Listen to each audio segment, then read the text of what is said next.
네, 여러분 안녕하십니까? 헬로 이슈토크의 윤경민입니다. 지난 시간 아시아인 최초로 미국 50개 주 최고봉과 6대륙 최고봉을 등정한 산악인 한인석 총장님을 모시고 얘기를 나눠봤는데요. 오늘은 본격적으로 그동안에 등정했던 경험담과 더불어서 앞으로의 계획을 들어보고자 합니다. 한인석 총장님 모셨습니다. 안녕하십니까? 어서 오십시오. 안녕하세요. 예, 안녕하십니까? 자, 지난 시간에 그 기록들을 잘 살펴봤는데 말이죠. 총장님이 미국의 50개 주 최고봉을 모두 등정하셨고 6대륙 최고봉을 다 등정을 하셨고 마지막으로 이번에 에베레스트 등정을 남겨두고 계십니다. 이렇게 어려운 도전을 하는 이유부터 좀 설명해 주실까요? 산은 그대로 있습니다. 네. 이 도전이라는 것은 저에 대한 도전이라고 할 수 있겠습니다. 산을 작은 산부터 오르기 시작하는 것부터 시작해서 하나하나를 저 자신을 조금 더 넓혀간다고 생각할 수 있겠습니다. 지금 에베레스트 봉이 가장 높은 봉 아니겠습니까? 예. 지금 이것은 저 자신에 대한 도전의 가장 큰 것을 제가 한다고 할 수 있겠습니다. 그렇지만 이제 나이라고 하는 것이 있는데 그렇죠. 네. 그 나이라고 하는 젊은 나이면은 좀 이런 것들이 좀 다른 분들이 생각하기 좀 그렇지 않아도 예. 어렵지만 그래서 저 나이는 저가 가지고 있는 숫자에 불과하다. 나이는 숫자에 불과하다. 예, 자기가 하려고 하는 네. 목적이 있고 네. 희망이 있으면은 네. 그것을 위해서 준비하고 나가기 때문에 많은 분들이 나이에 대해서 우려하는 경우가 많이 있습니다. 예, 그렇죠. 하지만 그러나 나이는 숫자에 불과하다. 네, 그리고 그렇습니다. 산에 도전하는 것이 아니고 나 자신에 도전한다. 그렇습니다. 이런 말씀이시고 도전을 이제 한 5월 정도에 하시는 걸로 계획을 듣고 있습니다만은 훈련도 많이 하고 계십니까? 연습? 네, 매일 하고 있습니다. 어떻게 하고 계십니까?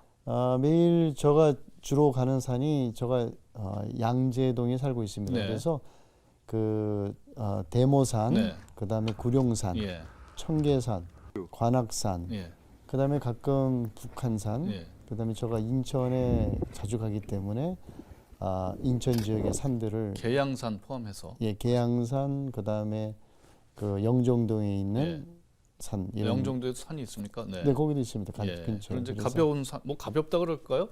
뭐 에베레스트에 비교하면 좀 가벼운 산이죠. 예, 그런데 그 훈련 방식이 조금 다릅니다. 네. 저 같은 경우에는 한 예로 구룡산이다. 네. 구룡산과 대모산이 있으면은 그걸 여러 번 왔다 갔다 합니다. 한 번 그냥 끝내는 게 아니고 그렇습니다. 왕복을 하고 또 가시고 그렇습니다. 네. 그래서 하루에 높이를 한 1000m 정도 올라가는 높이로 네. 훈련하고 있습니다. 혹시 뭐 산소호흡기 매달고 이렇게 러닝머신 같은 거 그런 건 안 하십니까? 제가 요즘에 그 마스크의 덕을 좀 보고 있습니다. 거꾸로. 어떤 말씀이시죠? 마스크를 착용하면 산소 호흡량이 좀 줄어듭니다. 그렇겠군요. 네. 그래서 마스크를 쓰고 아주 강하게 훈련을 하게 되면은 예. 호흡이 아주 상당히 가빠릅니다. 예. 지금 보니까 반지 끼고 계신데 혹시 반지가 어떤 건지? 이거요? 예. 이게 지금 제가 이 산소 호흡을 하면 산소 맥박이라든가 산소 심박수라든가 그렇습니다. 심박수, 체온 이런 여러 가지 이런 거를 측정하는 기구입니다. 그게 이제 스마트폰하고 연동이 돼가지고 그렇습니다. 반지가 좀 독특해 보이길래 여쭤봤습니다. 저기 네. 한국의 벤처회사에서 만든 반지인데요. 예. 제가 이번에 에베레스트 갈 때도 이걸 가져와서 지금 현지에 의사 선생님이 저희 건강센터를 직접 네. 에베레스트 볼 수 있도록 되어 있습니다. 그렇군요. 예. 자, 마지막 도전이죠, 인생에. 어떻습니까, 이번 도전이? 그렇다고 봐야 되겠습니다. 마지막 큰 산으로는 네. 도전은 앞으로도 무궁무진하게 많지만 예. 큰 산으로는 제가 목표한 바로는 예. 마지막 도전이라고 할 수 예. 있겠습니다. 현재 심정이 어떻습니까? 담담합니다. 담담합니까? 예, 그냥 다른 예. 산에 올라가듯이 예. 똑같은 평정의 마음으로 하고 예. 준비하고 있습니다. 에베레스트라는 산이 워낙 높고 험준하고 해서 이제 전 세계 많은 분들이 역사적으로 도전을 해왔습니다. 보니까 저희가 찾아봤더니 1921년부터 이제 2006년까지 에베레스트를 등반하다가 사망한 사람이 212명이라 그래요. 목숨을 걸고 하는 거지 않습니까? 산은 어느 산을 가나 다 목숨을 걸 수 있습니다. 네. 왜냐하면 조그마한 사고라든가 저희가 북한산 이런 데도 사실은 상당히 쉬운 산이 아닙니다. 네. 거기 조심하지 않으면은 뭐 돌부리에 부딪히든가 네. 아니면 여러 가지 사고가 있고요. 에베레스트는 사실은 여러 가지 어려운 게 맞습니다. 네. 왜냐하면 고산이고 또 산소도 희박하고 여러 가지 어려움이 많기 때문에 큰 도전은 맞지만 철저한 준비를 해서 갈 때는 그 도전을 하나하나씩 이겨나갈 수 있다고 생각하고 있습니다. 네. 에베레스트 산이 어떤 산인지 이지훈 기자가 준비를 했는데요. 한번 화면 보시고 이야기 이어가도록 하겠습니다. 에베레스트 산은 네팔 히말라야 산맥에 있는 세계에서 가장 높은 봉우리입니다. 북위 28도, 동경 87도 지점에 있고 높이는 8,848m입니다. 세계에서 가장 높은 봉우리답게 웅장한 크기와 높이를 자랑하는데요. 티베트어로는 초모락마, 세계의 어머니라고 불리고 있습니다. 에베레스트라는 이름은 영국의 탐험가 조지 에베레스트의 이름에서 따온 것인데 1852년에 인도 측량국을 통해 가장 높은 산으로 확인됐습니다. 1920년 티베트 등반로가 열리면서 수많은 산악인들의 등반이 시도되었는데요. 험준한 지형으로 실패를 거듭하다 1953년 뉴질랜드의 에드먼드 힐러리와 셰르파 텐징 노르게이가 등정에 성공했습니다. 한국인으로는 1977년에 고상동 씨가 처음으로 등정에 성공했습니다. 예, 8,848m 어마어마한 높이죠. 뭐 10km에 육박하는 높이인데 이 산을 65세의 나이에 도전하고 계시는 분이 바로 스튜디오 제 옆에 계십니다. 예, 총장님, 영화 히말라야 보셨죠? 네, 봤습니다. 예, 황정민 주연의. 네. 우리 많은 분들이 우리 산악인들도 또 생을 마감한 곳이기도 합니다. 네. 예, 그 정도로 위험한 산인데 이번에 도전하시는 루트는 혹시 정하셨습니까? 네, 그렇습니다. 그 사우스 콜이라고 노멀 루트라고 할 수 있겠습니다. 예, 그걸 정확히 언제쯤 도전하시는 건가요? 날씨도 굉장히 그 변수가 될 텐데. 네, 제가 출발은 4월 초에 하는데요. 네, 가장 좋은 등반 시기는 5월 달입니다. 네. 그다음에 6월, 7월 되면은 그 몬순 시즌이 돼서 등반하기가 좀 어렵습니다. 그럼 5월에 이제 등반을 끝내셔야 되나요? 네, 그렇습니다. 그러면 베이스 캠프에서부터 정상까지 왕복을 어느 정도 일정을 계획하고 계십니까? 한 달 정도 잡고 있습니다. 한 달을 내리 계속 등반을 하시는 겁니까? 정확하게는 한 달 이상인데요. 예. 고소 적응하고 하면은 한 50일 정도의 기간이 등반 기간을 소요한다고 아니, 그럼 50일 동안 먹을 것도 다 싸갖고 가는 겁니까? 저희가 저와 같이 하는 등반 팀에서 다 네. 준비하고 있습니다. 예. 그러면은 배낭의 무게는 혹시 어느 정도 됩니까? 여러 가지 그 포토들이 그 시스템이요. 네. 에베레스트 시스템은 조금 차이가 다른 나라하고 좀 차이가 있는데요. 네. 포토하고 셀파라고 하는 시스템이 있어서요. 그 등반하는 분들이 그 짐을 좀 최소화해서 지고 가도록 되어 있습니다. 도와주는 이제 포터, 짐 들어주는 사람도 있고, 그렇죠. 길을 안내하는 셀파도 있고. 네, 그렇습니다. 뭐 한 예로 그 북미 최고봉 맥킨리 이런 데는 네. 포터나 셀퍼 시스템이 없어서 자기가 모든 짐을 다 가져가야 됩니다. 네. 또 남극 최고봉 빈슨 메스프도 그렇고요. 예. 대부분 산들은 그런 시스템이 안 돼 있는데 에베레스트 경우에는 산이 워낙 높고 네. 장기간 등반을 해야 되기 때문에 포터하고 셀퍼의 도움이 없이는 참 가기가 어려운 산이라고 할 수 있겠습니다. 그렇군요. 자, 지금까지 수많은 높은 봉우리들을 이제 오르셨는데 가장 기억에 남는 봉우리, 아찔했던 경험 있으시면 말씀해 주시죠. 아찔했던 경험은 제가 그 워싱턴주에 네. 마운틴 레이니어라고 하는 봉이 있습니다. 예.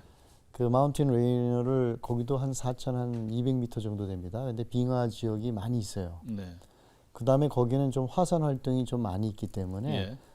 정상적인 루트를 조금 벗어나면은 그 크레파스나 이게 빠질 수 있는 경우가 많아요. 크레파스라는 건 이제 뭐 깊숙한 협곡이 있는 그렇습니다. 말씀하시는 건가요? 예, 예. 그래서 이제 거기가 올라가기가 좀 날씨나 이런 걸 좀 자세히 봐야 되는데요. 제가 미국에서 루트를 했는데 저희가 좀 변형 루트로 좀 올라갔습니다. 그래서 변형 루트로 올라가는데 저희는 이제 밤에 출발을 하죠. 한 10시쯤에. 예. 얼음이나 눈 상태가 좀 딱딱한 상태에서 올라가는데 올라가다 이제 제가 조그마한 크레파스에 한번 빠진 적이 한 번 있었어요. 예, 그 다행히 크레파스가 뭐 크지 않아 가지고 네. 괜찮았는데 저희가 내려오고 나서 그 다음 날 예. 뉴욕 산악회 팀들하고 미국 팀들이 또 다시 올라갔습니다. 네. 그때 눈사태하고 아이고. 사건이 벌어져서 네. 한 분이 사망하고 좀 다친 경우가 있었습니다. 아이고, 예. 그래서 다행히 저희는 바로 전날 좀 일찍 좀 출발해서 안전했는데 조금 늦게 출발하면은 얼음 상태나 눈 상태가 안 좋아서 좀 사고가 나는데 저도 다행히 또 작은 크레파스였지만 네. 히든 크레파스라고 그러죠. 겉으로 보이기에는 안 보이는데 네. 눈으로 약간 좁혀져 있어요. 아, 그래서 이제 다행히 뭐 네. 안전하게 예. 넘어왔던. 그런 아찔했던 경험이 있는데 이번에 무리하지 마시고요. 예. 행운이 네. 따르셨으면 좋겠고 항상 그 위험이 도사리고 있지 않습니까? 그렇습니다. 안전 산행하시길 부탁드립니다. 고산병도 무섭지 않습니까? 이제 에베레스트가 8,800m가 넘는데 다른 산들도 다녀보셨을 텐데 혹시 고산병 경험하셨나요? 고산병은 저 거의 한 7,000m 정도까지는 산소 없이 올라갔기 때문에요. 네. 고산 증상에 대해서 너무 잘 알고 있습니다. 또 일반인들은 한 3,000m 정도만 돼도 고산증이 옵니다. 네. 그래서 고산이 오는 거는 자기 몸을 무리하게 쓰면 고산증이 바로 와요. 네. 그래서 자기 자신을 아주 잘 매니징을 해야지만이 고산증을 예방할 수 있어요. 여러분 이제 고산증 그 고산병 증상은 어떤 겁니까? 두 가지라고 볼 수 있는데요. 네. 하나의 증상은 머리가 아프고 머리가 아프다. 뭐 토할 두통. 것 같고 뭐 구토. 무기력해지고 무기력. 예, 아주 힘들죠. 예. 그게 한 3,4,000m에서 오죠. 예. 보통. 그게 1차 고산이고 2차 고산은 6,000m급에서 네. 아주 산소가 아주 희박한 예.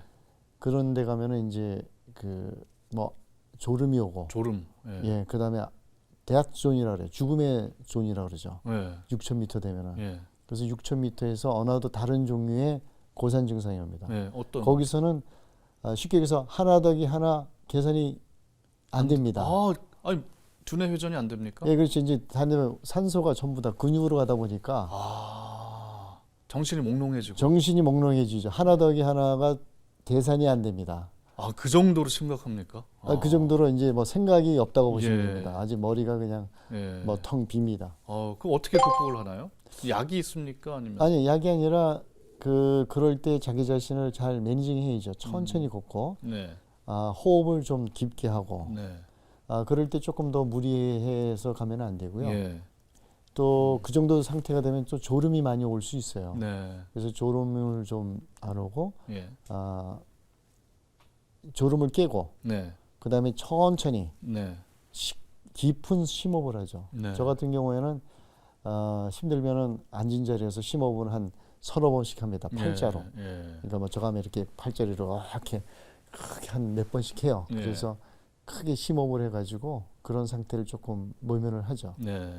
거기서 조금 경험이 없이 조금 무리하게 되면은 바로 고산증이 오고 기타 여러 가지 부작용이 나타나게 되죠. 그렇군요. 고산병에 대한 이제 나만의 노하우는 갖고 계신데 혹시 뭐 일반적인 산행에 있어서의 좀 등산하시는 분들한테 주고 싶은 팁, 요령 이런 게 혹시 있을까요?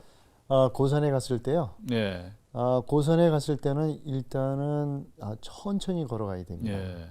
천천히. 예, 욕심내지 말고. 네, 그렇습니다. 제가 아는 걸로는 우리 한국에서 산악 마라톤하고 아주 체력이 좋으신 분들도 고산에 오면은 맥을 못 춥니다. 그 이유가 그분들이 산에 가서는 그러니까 이거와 똑같습니다.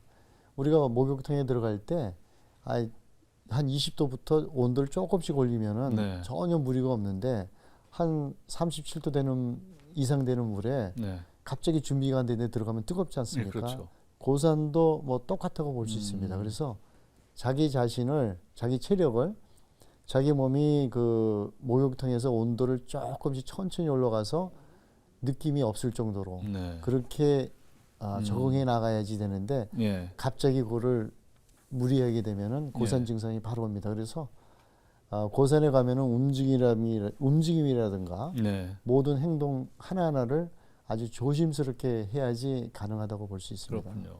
저도 사실은 등산을 즐겨서 주말마다 이렇게 서울 시내 이제 좋은 산들이 많이 있지 않습니까? 네, 네. 산을 많이 다니는데 산에 다니시는 분들 보면 이제 힘들게 올라가서 정상에 딱 올라가서 이 아름다운 풍경을 보는 그 맛, 그리고 네. 내가 이 봉우리에 도전해서 얻었다라는 성취감 이런 것들로 이제 만족감을 느끼는 것 같아요. 총장님도 마찬가지입니까? 네, 뭐 그거는 모든 분들이 다 느끼는 공통감이고요. 가장 만족감을 느꼈던 산이 혹시 기억에 남는 산이 있습니까? 저거 그 미국의 가네픽이라고 있습니다. 네. 그 가네픽은 그 와이오밍주에 있어요. 미국에서 그 재미산악연맹이 100주년 기념 행사로 50개 주 최고봉을 했습니다. 네. 근데 2번 원정을 갔는데 실패를 했어요. 근데 이제 저가 가서 그거를 이제 완성을 했는데 성공을 네. 했는데 거기가 이제 그 빙하로 돼 있습니다. 예. 빙하로 올라가고 이제 암벽도 있고 또 말 타고 이틀 들어가야지 됩니다. 예. 근데 어려운 그 곳인데 미국 내에서도 우리가 미국이 워낙 넓지 않습니까? 그렇죠. 완전히 그 윌드니스라고 그러죠. 와일드니스. 예, 와일드니스. 네. 그 아무것도 없는 네. 그 말 그대로 곰이 나타나는 지역에 네. 그 높은 산에 한 이틀 정도 말 타고 들어가서 어. 사람도 없는데 올라갔던 그 예. 기분이 지금도 생생합니다. 아, 그렇군요. 작년에는 또 40여일에 걸쳐서 국내에 또 17개 광역시 도 이런 데 최고봉 등정을 하셨는데 그것도 뭐 연습 차원, 훈련 차원이었습니까? 그건 두 가지 목적입니다. 하나는 뭐 훈련도 있었고요. 네. 또 하나는 제가 미국에 50개 주 최고봉 하듯이 네. 대한민국에 있는 산들의 우리의 산 문화 네. 이런 것들이 어떻게 되어 있는지 또 우리 산에 있는 여러 가지 우리 조상들의 정신이 어디에 있는지 예. 그런 걸 조금 더 알아보기 위해서 그 지역을 대표할 수 있는 최고봉을 예. 선택을 해서 등반을 했습니다. 예. 자, 이번에 이제 에베레스트 5월에 도전을 하셔서 만약에 등반에 성공을 봉우리 딱 올라가시면 이제 태극기 들고 한번 사진 찍지 않으시겠어요? 네. 예. 그러면 이제 은퇴하시는 겁니까? 산악인으로서는? 아닙니다. 아닙니까? 예, 산은 뭐 평생 저가 다니는데 예.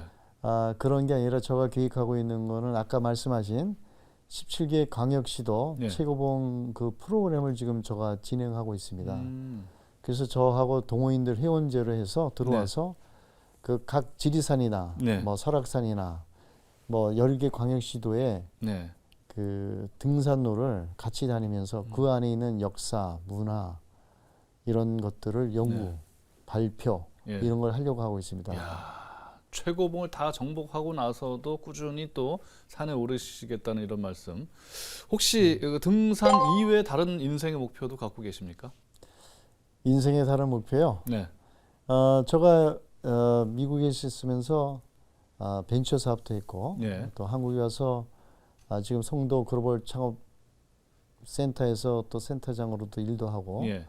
여러 가지 그 바이오에 관련되어 있는 회사들의 창업을 도와주고 있습니다. 그래서 좀 더 그 도전하려고 하는 벤처 기업인들을 예.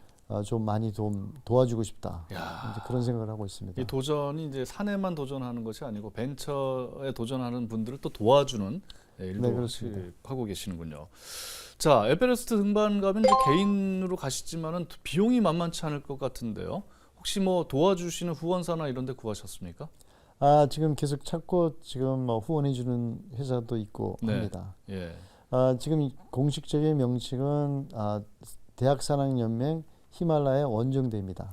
대학 산악 연맹 히말라야 힘- 원정대. 죄송합니다. 대학산악연맹 에베레스트 원정대입니다. 예. 대학 산악 연맹 에베레스트 원정대. 네. 예. 그래서 비용이 대략 어느 정도 듭니까? 뭐 저 항공료도 개인적으로 하면 한 7천만 원에서 한 1억 정도 들어가고요. 있을 거고. 예. 뭐 기타 다른 분들이 뭐 촬영이나 이런 거 관계가 된다 그러면 한 3억 정도 예상합니다. 상당한 돈이 들어가는데 후원해 주실 분이 계시면 좋겠다 이런 말씀을 하셨고 끝으로 이제 나이가 65세에 전 세계 최고봉인 에베레스트를 도전하시기 때문에 나이는 숫자에 불과하다 이런 말씀을 하시잖아요. 네. 은퇴를 앞두고 계신 분 혹은 은퇴하신 분들에게 어떤 독려해 줄 수 있는 한마디 해주신다면 어떤 게 있을까요? 지금도 늦지 않았다고 생각합니다. 예, 근데 제일 중요한 거는 열정이 있어야 되는데 열정. 자기가 좋아하는 게 뭔지를 알아야지 열정이 생기는 것 같아요. 그래서 지금이라도 예, 산이나 아니면은 취미 활동이 자기 어디에 있는지 뭐 예. 그림을 그리시는 분도 있고 또 시를 쓰시는 분도 있고 네. 노래를 좋아하시는 분도 있고 그래서 자기가 좋아하는 열정이 어딘지를 찾아서 거기에 따라서 자기의 목표를 세워서 나는 이거를 하고 싶다. 그러면 그것을 말로 하지 않고 목표를 세워서 리스트를 짜서요. 저같이 예, 예, 그거를 하나하나 완수해 나가면 예. 그것을 하나하나 이루어가면서 즐거움도 많이 나올 거라고 생각합니다. 야, 오늘 좋은 말씀이네요. 열정을 가져라. 예, 그리고 목표를 세우고 예, 실천하라. 그러면 즐거움이 찾아올 것이다. 오늘 말씀 잘 들었습니다. 고맙습니다. 네, 감사합니다. 예, 나이는 정말 숫자에 불과하다. 이 말이 실감나는 분이시죠. 예, 오랫동안 전 세계 최고봉에 도전하고 이제 60이 훨씬 넘은 나이에 에베레스트라는 전 세계 최고봉에 도전하는 한인석 총장님을 모시고 도전과 고행의 경험담을 들어봤습니다. 나이는 중요하지 않습니다. 도전하고자 하는 마음과 또 그 마음을 실행하는 행동이 인생을 더욱 풍요롭고 의미 있게 만들지 않을까요? 헬로 이슈토크 여기서 마칩니다. 시청해주신 여러분 고맙습니다.